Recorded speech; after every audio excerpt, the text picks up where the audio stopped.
కొత్తపల్లి కొత్త రుచులకు స్వాగతం. పుట్టగొడుగులు పచ్చి జీడిపప్పు మసాలా కూర.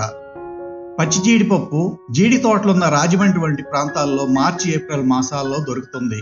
చెట్టు నుండి కోసిన జీడికాయకు ఉండే ఈ జీడి గింజ పై తొక్కని మాత్రం తీసి వాటిని అలాగే పచ్చిగా అమ్ముతారు. ఈ పచ్చి జీడిపప్పుపై ఉండే పల్చటి పొరను మాత్రం అలాగే ఉంచుతారు. ఇవి సంవత్సరం అంతా దొరికేవి కావు కాబట్టి వీటిని మనం కొంచెం పెద్ద మొత్తంలోనే కొనుక్కొని వాటిని డీప్ ఫ్రీజ్ లో నిల్వ ఉంచుకొని అవసరమైనప్పుడు వాటిపై ఉండే పొరని తీసివేసి వండుకోవచ్చు. ఈ పచ్చి జీడిపప్పుని పుట్టగొడుగులతో కలగలిపి మంచి రుచికరమైన మసాలా కూరని మనం చేసుకోవచ్చు. ఇంట్లోకే కాకుండా పెద్ద చిన్న ఫంక్షన్ లో వడ్డనికి కూడా తప్పకుండా ఎంచుకోదగ్గ దర్జా కూర ఇది. మనకు పచ్చి జీడిపప్పు దొరికే అవకాశం లేనప్పుడు మామూలుగా మార్కెట్లో దొరికే జీడిపప్పును కూడా 2 గంటల పాటు నానబెట్టుకొని వాటితో కూరని వండుకోవచ్చు. పుట్టగొడుగులు పచ్చి జీడిపప్పు మసాలా కూర తయారీకి కావలసినవి: మష్రూమ్స్ 200 గ్రాములు, పచ్చి జీడిపప్పు 50 గ్రాములు, ఉల్లిపాయ 2 మీడియం సైజువి, పచ్చిమిర్చి 2, కూరకారం 1 టీ స్పూను, కేస్ అల్లం వెల్లుల్లి ముద్ద 1 టీ స్పూను, కేస్ గసాలు కొబ్బరి ముద్ద 2 టీ స్పూన్లు, కేస్ garam masala powder 1 teaspoon, జీరా పొడి 1 టీ స్పూను, ఉప్పు రుచికి సరిపడినంత, పసుపు చిటికెడు, నూనె 2 గరిటెలు, కొత్తిమీర 1 చిన్న కట్ట. మష్రూమ్ పచ్చి జీడిపప్పు కూర తయారీ విధానం: ముందుగా మష్రూమ్స్ ని వాటిని సైజును బట్టి ముక్కలుగా కట్ చేసి ఉంచుకోవాలి. పచ్చి జీడిపప్పు పైన ఉండే పొరని వలిచి ప్రక్కన ఉంచుకోవాలి. మామూలు జీడిపప్పు అయితే వాటిని ముందుగా 2 గంటల పాటు నానబెట్టి ఉంచుకోవాలి.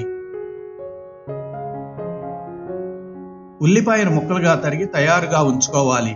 పచ్చిమిర్చిని ముక్కలుగా కట్ చేసుకొని ఉంచుకోవాలి. ఇప్పుడు పొయ్యి మీద బాణలిని పెట్టి అది వేడెక్కిన తరువాత అందులో నూనెను పోసి, నూనె వేడెక్కిన తరువాత దాంట్లో తరిగి ఉంచుకున్న ఉల్లిపాయని, పచ్చిమిర్చిని, చిటికెడు పసుపుని, ఉల్లి ముక్కలకు సరిపడా ఉప్పుని వేసుకోవాలి. వీటినన్నింటినీ ఒకసారి కలియత్రిప్పి 4-5 నిమిషాల పాటు ఉల్లి రంగు మారే వరకు దోరగా వేయించాలి. ఇప్పుడు కేస్ అల్లం వెల్లుల్లి ముద్దను కూడా వేసుకొని దాని పచ్చివాసన పోయే వరకు మరో 2 నిమిషాల పాటు వేయించాలి. తరువాత కట్ చేసుకుని ఉంచుకున్న మష్రూమ్ ముక్కల్ని, ఆ తరువాత పై పొర తీసి ఉంచుకున్న పచ్చి జీడిపప్పుని లేదా నానబెట్టి ఉంచుకున్న జీడిపప్పుని గాని వేయాలి. ఇప్పుడే మష్రూమ్ ముక్కలకు సరిపోయే ఉప్పుని, కూరకారాన్ని కూడా వేసుకోవాలి.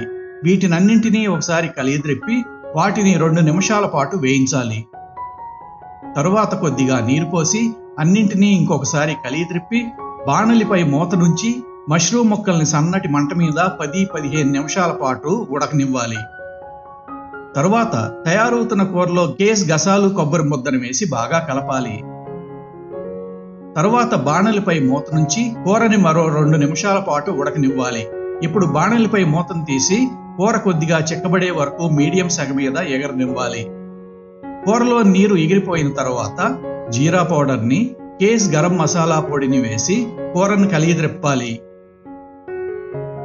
మష్రూమ్ ముక్కలు చక్కగా ఉడికి కూర చిక్కబడిన తర్వాత కూరని రుచి చూసి ఉప్పు, కారం, మసాలాలు అన్నీ సరిపోయాయి అనుకుంటే చివరగా కొత్తిమీరను వేసి కూరని మరో 2 నిమిషాల పాటు ఉడకనివ్వాలి. అంతే, మష్రూమ్ జీడిపప్పు మసాలా కూర తయారు.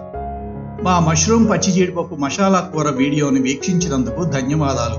మా ఈ వీడియో కనుక మీకు నచ్చినట్లయితే ఈ వీడియోకి లైక్ కొట్టి మా కొత్తపల్లి కొత్త రుచులు ఛానల్కు సబ్స్క్రైబ్ చేయండి. మా వంటకాల లేటెస్ట్ అప్డేట్ల కోసం బెల్ బటన్ని నొక్కండి. అంతేకాక మీ స్నేహితులకు, బంధువులకు మా ఛానల్ లింకును షేర్ చేయండి.